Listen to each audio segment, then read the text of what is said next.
ఏదో ఆయన్ని అరెస్ట్ చేశారు.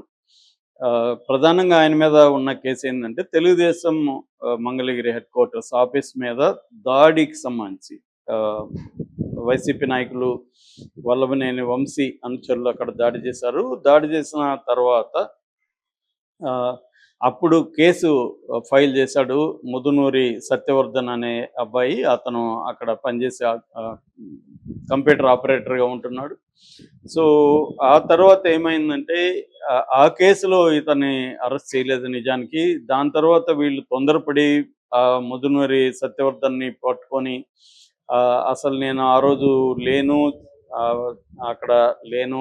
ఎవరో పోలీసులు మా వోళ్ళొచ్చి సంతకాలు పెట్టమంటే పెట్టాను. సాక్షి సంతకం పెట్టాను తప్ప నాకు తెలీదు అని అతని దగ్గర స్టేట్మెంట్ ఇప్పించారు. దాంతో వీళ్ళేం చేశారంటే వాళ్ళ అన్నని పట్టుకొని మా తమ్ముడిని కిడ్నాప్ చేసి ఇలాగ స్టేట్మెంట్ ఇప్పించారు అని వార్త వైరల్ చేశారు. అదే రీజన్‌తో ఇతన్ని సత్యవర్ధన్ కిడ్నాప్ కేసు ఇతని మీద పెట్టారు. సత్యవర్ధన్ ఎస్సీ కాబట్టి ఎస్సీ, ఎస్టీ అట్రాసిటీస్ యాక్ట్ కింద కేసు పెట్టడం వల్ల బెయిల్ కూడా రాలేదు. సో, అయితే మామూలుగానే ఇప్పుడు కూటమి ప్రభుత్వం ఒక ప్లాన్, ఒక మెథడ్ ఇన్ మ్యాడ్‌నెస్ లాగా ఒక మెథడ్‌ని ఫాలో అవుతుంది. అదేంటంటే ఎవరి మీదైనా ఒక కేసు పెట్టినప్పుడు టకటకా అని అనేక పోలీస్ స్టేషన్‌లో కేసులు పెట్టేయడం.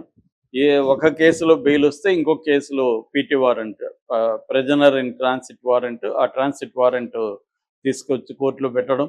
ఒక కేసులో జైలు నుంచి బయటికి రాగానే లేక రాకముందే ఇంకొక దాంట్లో కస్టడీలోకి తీసుకోవడం, లేకపోతే రిమాండ్‌లోకి తీసుకోవడం అనేది ఒక మెథడ్‌ని, మోడస్ ఆపరెండిని తెలుగుదేశం కూటమి ప్రభుత్వం చేస్తూ ఉంది.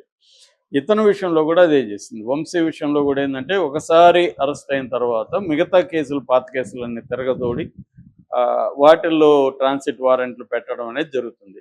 సో, ఇప్పుడు ఏమైందంటే నిన్న ఇతనికి బెయిల్ వచ్చింది. వంశీకి బెయిల్ వచ్చిందని అక్కడ గన్నవరంలో వంశీ అభిమానులంతా స్వీట్లు పంచుకున్నారు, టపాసులు కాల్చారు. ఈరోజు బయటకు వచ్చేస్తున్నాడు మంగళవారం అనుకున్నారు.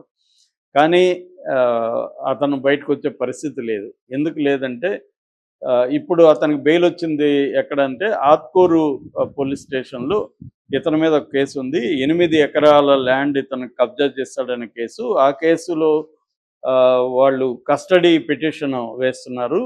వేస్తుంటే ఇతను ముందస్తు బెయిల్‌కి కోర్టులో పిటిషన్ వేశాడు. అంటే ఈ కేసులో నన్ను పీటీ వారెంట్ ఇష్యూ చేయొద్దండి, నాకు బెయిల్ ఇవ్వండి, ముందస్తు బెయిల్ ఇవ్వండి అని. సో, గన్నవరం కోర్టు ఇతనికి ముందస్తు బెయిల్ నిన్న ఇచ్చేసింది. సో, కాబట్టి ఇప్పుడు ఆ కేసులో వీళ్ళు పీటీ వారెంట్ వేసే అవకాశం లేదు.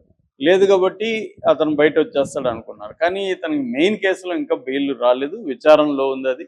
అది కూడా వచ్చేస్తే ఇతను బయటకు వచ్చే అవకాశం ఉంది. ఇప్పుడు వీళ్ళు మళ్ళీ ఏదన్నా పీటీ వారెంట్లు ఇవ్వకుండా ఉంటే, అంటే తెలుగుదేశం ప్రభుత్వం ఇంకా చాలులే ఇతన్ని 2 నెలలు పెట్టాం జైల్లో అనుకుంటే ఇతనికి వచ్చే అవకాశం. లేదంటే మాత్రం కోర్టుల దగ్గరే మళ్ళీ వెళ్ళిపోతుంది. ఇతను మళ్ళీ ఇంకొక కేసులో అతన్ని జైల్లో పెట్టే అవకాశం ఉంది. నాకు తెలిసి వల్లభనేని వంశీ కూడా 2 నెలలు ఉన్నాడంటే జైల్లో అతను ప్రిపేర్ అయిపోయి ఉంటాడు. 4, 5 నెలలు ఉండాల్సి వచ్చినా ఉంటానని.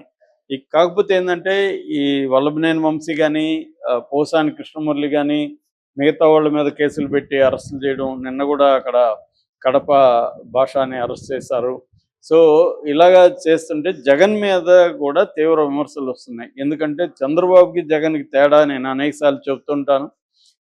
చంద్రబాబుకి ఏంటంటే వ్యవస్థలని ఎలా మేనేజ్ చేయాలి, అది కూడా ఒక లాంగ్ టర్మ్ విజన్ అనేది ఉంటుంది. వ్యవస్థలోకి తన మనుషుల్ని పంపించడం, న్యాయ వ్యవస్థలకు కానీ, ఇతర ఇన్వెస్టిగేటివ్ ఏజెన్సీలకు కానీ తన మనుషుల్ని ఇన్ఫిల్ట్రేట్ చేసుకుంటా వెళ్ళి వాళ్ళు పై స్థాయికి వెళ్ళే విధంగా చూసుకోవడం. అంటే అన్ని వ్యవస్థల్లో తన మనుషుల్ని ఎలా పెట్టుకోవాలి అనేది ఒకటి.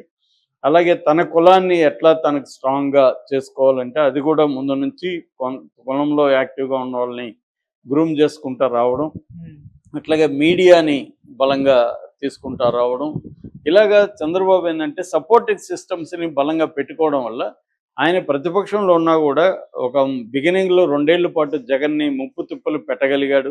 జగన్ గవర్నమెంట్ ఫంక్షన్ కానీయకుండా అడ్డుకోగలిగాడు. అనేక బిల్లుల్ని, అనేక డిసిషన్‌ని చివరికి ఏదైనా ఒక ఆఫీసు ట్రాన్స్ఫర్ చేయాలి, ఒక ఆఫీసు ఒక దగ్గర నుంచి ఇంకో దగ్గర పోవాలంటే కూడా దాని మీద కొన్ని వందల పబ్లిక్ లిటిగేషన్ పిటిషన్లు వేయించి కోర్టుల్లో తనకు అనుకూలంగా వచ్చే విధంగా చేసుకొని